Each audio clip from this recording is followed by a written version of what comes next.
DPR nggak bisa dibubarkan, nggak bisa. Meskipun saya pribadi juga menginginkan mereka itu dibubarkan, karena nggak ada faedahnya juga. Ya, isinya cuma artis, penyanyi, pelawak. Ya, yang backgroundnya itu sebetulnya bukan memimpin rakyat, bukan mewakili rakyat. Mereka itu entertainer, penghibur. Kok bisa jadi wakil rakyat, itu gimana ceritanya? Ya, DPR nggak bisa dibubarkan. Kenapa? Karena undang-undang yang mereka buat menyatakan demikian. Kita flashback ke dekret Presiden Gus Dur di 2001 yang dulu itu ya. Jadi pada saat Presiden Gus Dur mengeluarkan dekret 23 Juli 2001 ya, 2001 dengan membekukan DPR dan MPR karena dinilai banyak KKN dan membubarkan Departemen Penerangan dan Departemen Sosial karena korupsinya udah gede-gedean ya. 2 jam kemudian keputusan itu dianulir oleh MPR. Nah, jam 3 itu MPR dengan ketuanya Amin Rais membuat sidang istimewa secara mendadak dengan agenda pemakzulan Presiden Gus Dur. Ya. Jadi 2 jam kemudian dimakzulkan dan segala keputusan dalam dekret itu dianulir, nggak jadi. Ya, hampir aja kita menjadi negara maju pada saat itu. Ya, nggak jadi. Makanya Gus Dur kan juga bilang yang paling bertanggung jawab atas digulingkannya beliau itu Amin Rais dan Megawati. Dalam upaya mencopot Anda, siapa orang yang paling bertanggung jawab atas pencopotan tersebut menurut Anda? 2. Siapa? Amin Rais dan Megawati. Mengapa? Hah? Oke. Nah, setelah Megawati jadi presiden, karena presidennya kosong, Megawati waktu itu wakil naik jadi presiden. Ya, setahun kemudian untuk memperkuat agar tidak terjadi lagi presiden yang menurut mereka gila itu, sembarangan mengeluarkan dekret, dibuatlah undang-undang lagi. Undang-Undang 45 itu diamandemen atau dirubah yang menyebut poin hak presiden untuk membekukan DPR dan MPR itu dicabut. Jadi sampai detik ini nggak akan ada yang bisa presiden yang bisa mengeluarkan dekret lagi karena sudah haknya itu udah dicabut. Nah, waktu berjalan supaya lebih aman lagi, DPR pada saat itu membuat aturan Undang-Undang Pemilu. Ya, Undang-Undang Pemilu nomor 12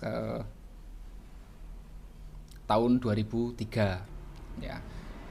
Undang-Undang Pemilu kalau yang menurut saya ini poin penting sebenarnya gitu ya. Tapi mungkin kita tidak menyadari ya.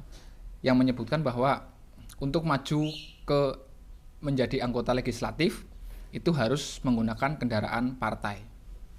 Jadi kita kalau mau maju ke DPR menjadi wakil rakyat harus melalui partai.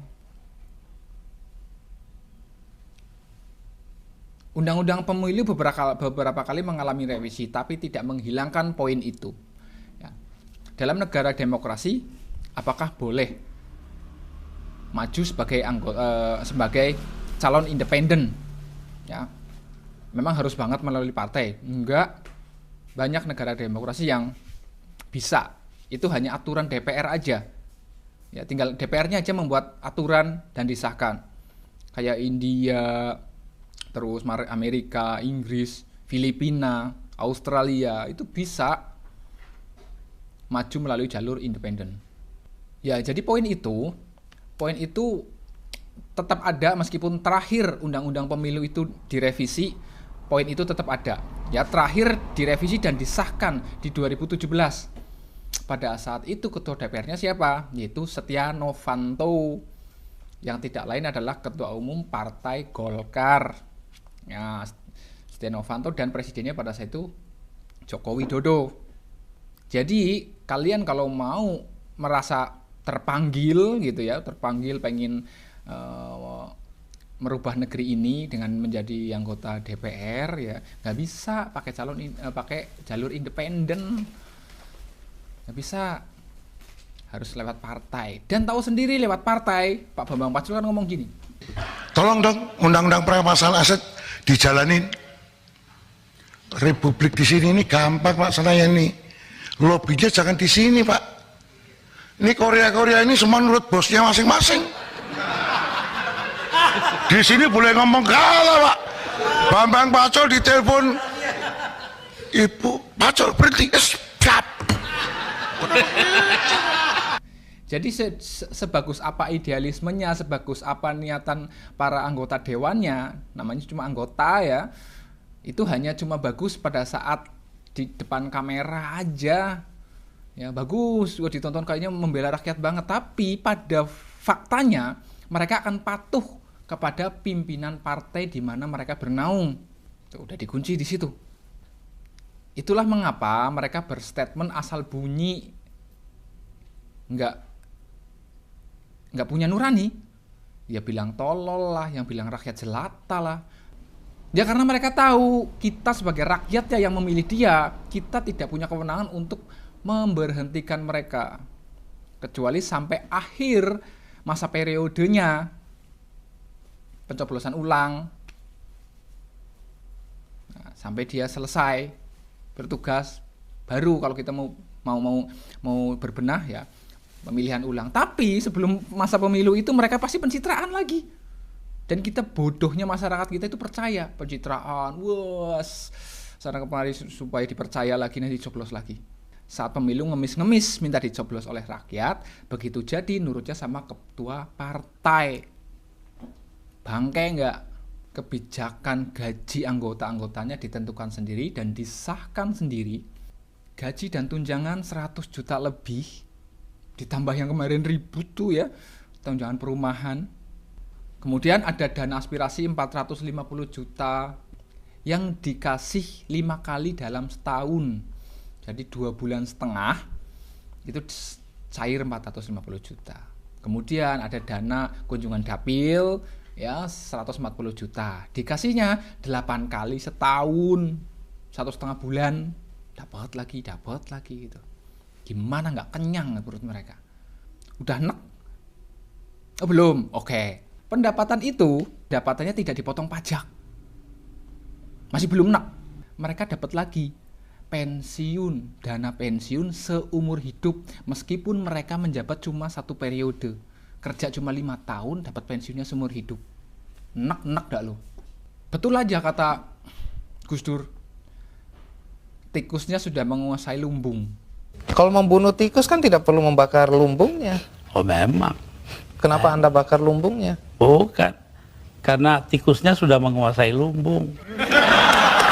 Terus ngomongin korupsi kenapa susah diberantas? Karena undang-undang yang dilahirkan DPR ini, ya terutama KUHP yang mengatur hukuman untuk para koruptor, ya pidananya hanya menyebutkan minimal 4 tahun maksimal 20 tahun, dendanya minimal 200 juta maksimal 1 miliar. Bayangin, korupsi triliunan cuma maksimal dikasih denda 1 miliar. Gimana para koruptor itu mau jerak? Toh begitu sudah di penjara, gampang kok. Banyak remisi. Kalau Hoki dapat amnesti dari presiden, langsung bebas. Setia Novanto diketok palu 15 tahun. Korupsi 2,3 triliun. Bayangin, 15 tahun. Dipotong remisi setiap hari raya dan lain sebagainya. Jadi cuma di penjara cuma 7 tahun 9 bulan. Bayangin korupsi segitu banyak 7 tahun 9 bulan. Gimana koruptor mau jerak? Nggak bakalan hilang, selalu ada. Meskipun presiden itu ngomong saya akan kejar koruptor meskipun sampai kutub utara. Kejarnya iya silahkan bisa dikejar. Tapi begitu di hukum, punishment-nya nggak sesuai ekspektasi. Nggak ada hukuman mati, nggak ada. Penerapannya sangat lemah. Ya koruptor itu akan selalu ada kalau undang-undangnya itu nggak ditegakkan dengan benar. Coba deh kalau misalkan kita menuntut, ya ini sekarang ya DPR nggak bisa dibubarkan. Kita menuntut membuat undang-undang atau merevisi undang-undang bahwa koruptor di atas sekian miliar wajib dihukum mati. Tapi ya itu lembaga yudikatif yang menentukan dia itu korupsi atau tidak itu juga harus dapat punishment kalau mendapat suap. Kalau bisa diatur. Jangan sampai kecolongan. Ya lembaga yudikatif KPK maupun ya hakim-hakim dan jaksanya kalau memberikan hukuman tidak sesuai dengan undang-undang Itu 2 kali punishment-nya. Mau nggak mereka? Itu harusnya tuntutan kita. Kalau tuntutan pembubaran saya rasa nggak mungkin. Ya, nggak revolusi saya mendukung gitu. Tapi dalam undang-undang nggak ada tuh DPR itu bisa dibubarkan. Gitu ya. Terus yang masih ngomongin presiden siapapun pilihannya kemarin, ya, ini aku dengerin. Ini aku kasih tahu, siapapun yang memilih kemarin presidennya itu kondisi negeri ini nggak akan berubah. Karena tugas presiden adalah menjalankan undang-undang dan memastikan undang-undang itu berjalan dengan baik. Gitu ya. Undang-undangnya begitu, aturannya begitu, meskipun yang menjalankan entah itu Prabowo, entah itu Anies, entah itu Ganjar, akan sama saja. Ya, dalam kabinetnya pasti ada menteri yang bagus, ada yang titipan, ada yang dari hasil terima kasih. Akan ada koruptor-koruptor lagi. Itu pasti ada. Ya, jadi ini bukan presiden, ini aturan yang dijalankan oleh presiden dan bawahan-bawahannya. Itu ya. Jadi kira-kira gimana menurut kalian?